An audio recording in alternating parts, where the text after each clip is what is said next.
Hello again, this is David Coyle, and thank you for joining me again for Real Life Worth Living as we again study the Word of God to see the message that He has for us here in the 21st century. As I said last time, Abraham was called upon in order to offer up a sacrifice which would not mimic but pre-shadow the sacrifice of God's only begotten Son, in the fact that God had asked him to offer up his only begotten Son as a sin sacrifice for his family in place of a lamb. And what difficulty that would be for most of us, but that the trial wasn't that Isaac would be offered up as a sin sacrifice.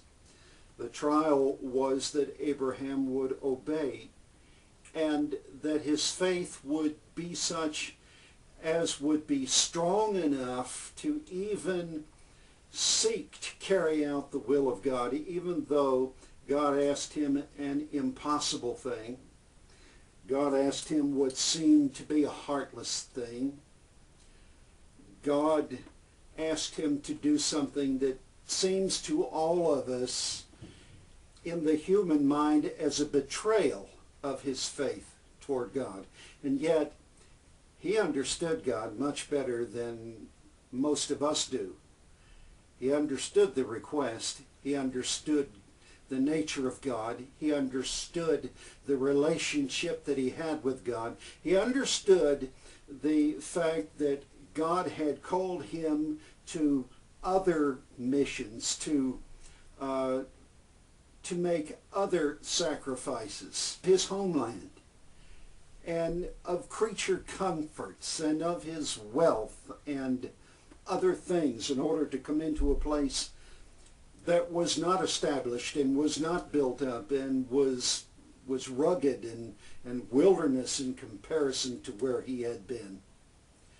And even though he was a wealthy man, he was sojourning throughout the land of Canaan, living in tents, not in palatial buildings, as becoming of his position in any community into which he would enter. God asked him to do something very difficult.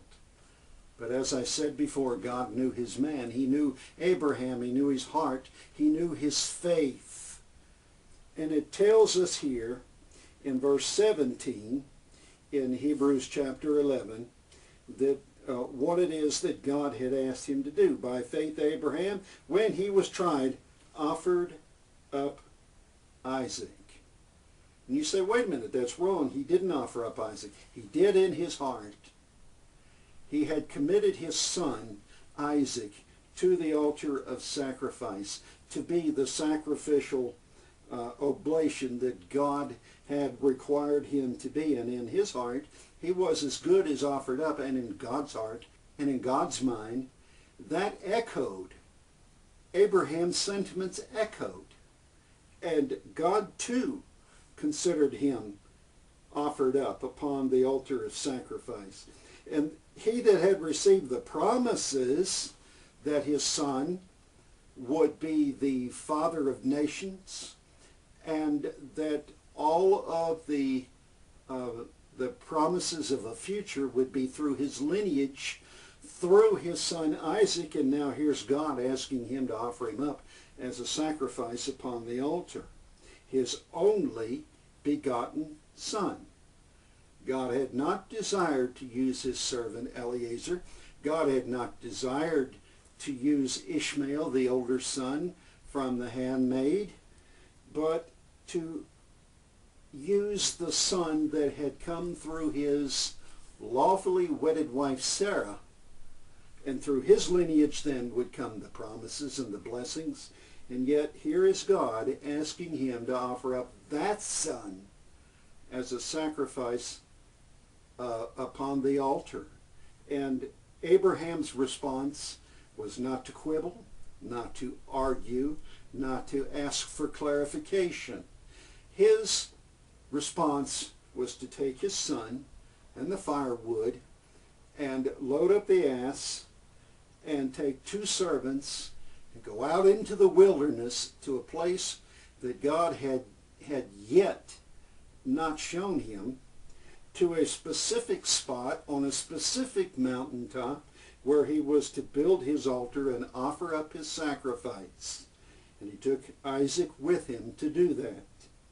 And then it says down here in verse 19, and yes, everybody asks, why would Abraham comply? Because Abraham had faith in God that wouldn't quit. It didn't seek explanations. It didn't need verification beforehand before he would be willing to carry it out. That isn't faith. And yet that's what most of us possess and call it faith. But look at verse 19. Accounting that God was able to raise him up, even from the dead, from whence also he received him in a figure. Now, he was convinced that God was going to bless him in the way that he said he would, and that he was going to give those blessings and promises through his son Isaac as he said he would, and that the lineage, the heirs throughout all the rest of time would come through Isaac as God had promised, even though he sacrificed him upon the altar, believing that God was able to raise him from the dead, perform a resurrection, and give him back to him alive. Now, the interesting thing is, there had never been a resurrection. No one had ever seen a resurrection. As far as is humanly possible, resurrections are absolutely impossible. The human mind cannot conceive of it. Oh, but the faith-filled mind depends upon the promise of resurrection.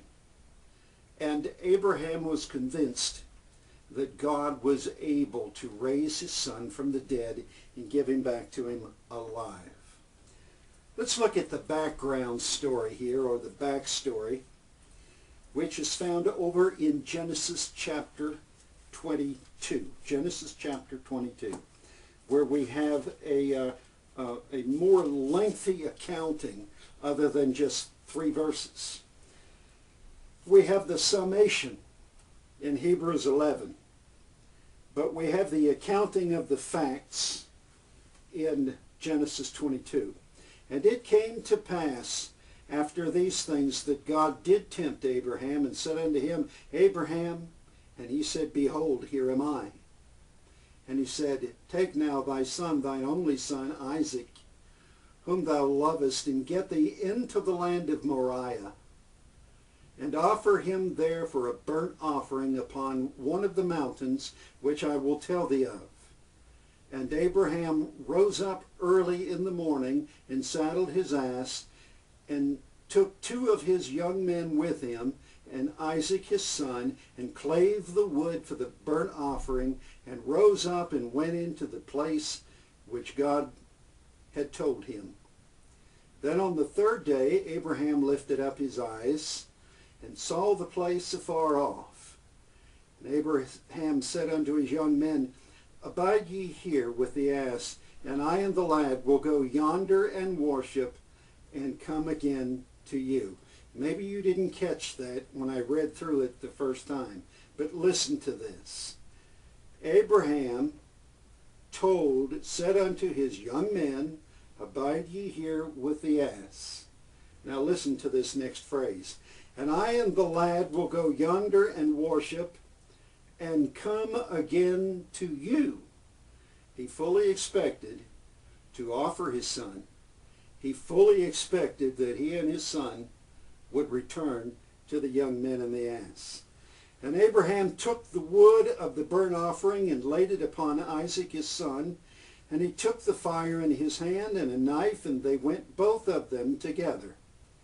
And Isaac spake unto Abraham his father, and said, My father. And he said, Here I am, my son. And he said, Behold, the fire and the wood, but where is the lamb for a burnt offering?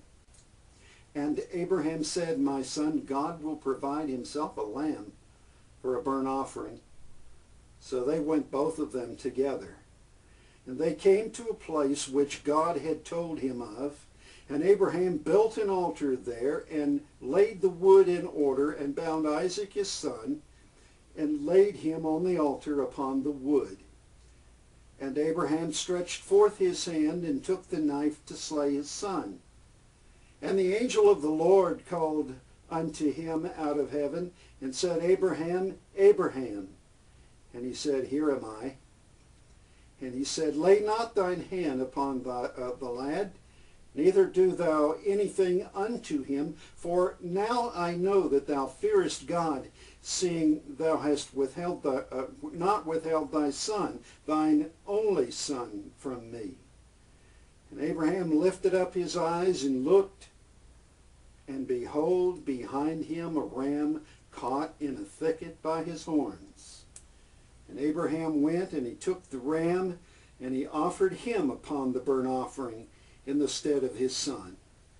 And Abraham called the name of the place Jehovah-Jireh, God provides. As it is said to this day, in the mount of the Lord it shall be seen. And the angel of the Lord called unto Abraham out of heaven the second time, and said, By myself have I sworn, saith the Lord, for because thou hast done this thing, and hast not withheld thy son, thine only son, that in blessing I will bless thee, and in multiplying I will multiply thy seed as the stars of the heaven, and as the sand which is upon the seashore.